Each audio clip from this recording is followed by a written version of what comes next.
Genesis chapters 10 and 11 talk about a genealogy, talk about languages, and all these different peoples.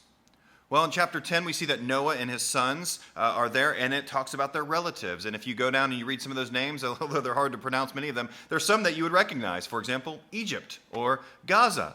Those were names of Noah's relatives, and as they settled the various parts of the earth, those places took the name of the person who went. And so that's why we have Egypt and Gaza and other places. So what we see, though, in chapter 11 explains in detail something that happens. And what happens is all the people were kind of together, and they were building a city, and they decided to build a tower that would reach all the way up to the heavens. They were going to go all the way up to God. And in essence, they were being proud, and they were going to be all the way up where God is and wanted to be where God is instead of worshiping God from where they are. Well, what God decides to do is come down, take a look, and make a change. Listen to what he says here. Genesis chapter 11, beginning in verse 6. And the Lord said, "Behold, they are one people, and they all have one language, and this is only the beginning of what they will do. And nothing that they propose to do will now be impossible for them.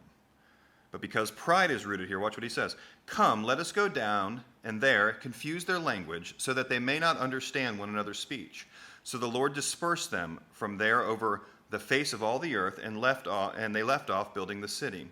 Therefore, its name was called Babel, because there the Lord confused the language of all the earth. And from there the Lord dispersed them over the face of all the earth.